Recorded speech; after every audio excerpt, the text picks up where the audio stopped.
Hello students, welcome back to my YouTube channel. Start करने जा रहे हैं डे 39 क्वेश्चन नंबर 39 के साथ। पढ़ते हैं बेटा question.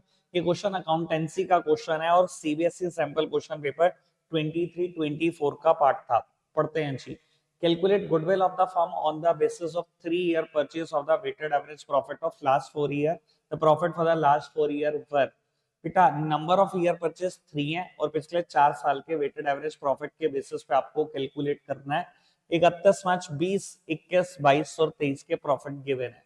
On 1st of April 20, a major plant repair was undertaken for 10,000, which was charged to revenue. The said sum is to be capitalized for goodwill calculation, subject to the adjustment of depreciation at the rate 10% on reducing balance method. For the purpose of calculating goodwill, the company decided that the year ending 31st of March 20 and 31st of March 21 will be weighted as one each, being COVID affected. And for the year ending 31st of March 22 and 31st of March 23, weights to be taken as 2 and 3 respectively. ठीक है जी। अब बेटा एक बात बताओ, सबसे पहले 1 April 20 आपके किस ईयर में फॉल करता है? सेकंड ईयर में फॉल करता है। 1 April 20 से लेकर 31 March 21 तक यही मेरा ईयर है। अब आपने यहाँ पर एक मेजर प्लांट रिपेयर कराई 10,000 रुपए की, और लेकिन रेवेन्यू में चार्ज कर दी, लेकिन बाद में पता लगा कि उसको कैपिटलाइज करना था, मतलब एसेट बनानी थी। अब मैंने प्रॉफिट कम कर लिया होगा, ठीक करने के लिए क्या करो बेटा, प्रॉफिट बढ़ा दो।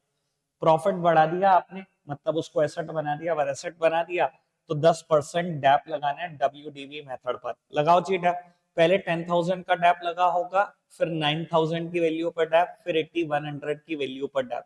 मैंने डेप्रिसिएशन अलग अलग ईयर से माइनस कर दिए। बेटा फर्स्ट ईयर 28,000 का प्रॉफिट है और वेट देना है 1। ठीक है जी, ये है वेटेड एवरेज प्रॉफिट और ये है वेट्स, सॉरी ये प्रॉफिट्स है और ये है वेट्स। बेटा सेकेंड ईयर 36,000 के प्रॉफिट है और सेकेंड ईयर भी वेट 1 देना है, क्योंकि क्वेश्चन ने कहा था कि ये कोविड इंपेक्टेड ईयर है। थर्ड ईयर के प्रॉफिट 46,000, लेकिन वेट देना है यहाँ पर 2, और लास्ट ईयर प्रॉफिट है 53,000, लेकिन वेट देना है 3।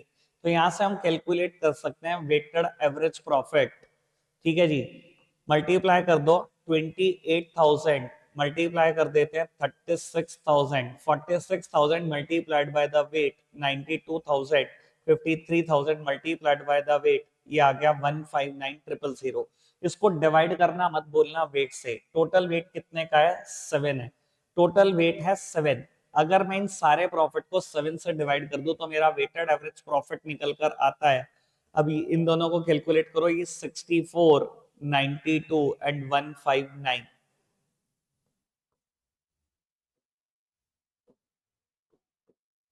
3,15,000 के profit divided by the weight 7, weighted average profit would be 45,000।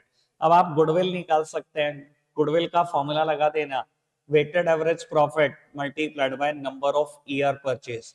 और क्वेश्चन ने फर्स्ट लाइन में ही कहा था नंबर ऑफ ईयर परचेज 3 है, यानी कि गुडविल इस क्वेश्चन में हो जाएगी 1,35,000। तो बेटा कल मिलेंगे डे 40 में एक नए क्वेश्चन के साथ। रखते हैं आज के लिए इतना ही है प्यारे बच्चों, बाय बाय।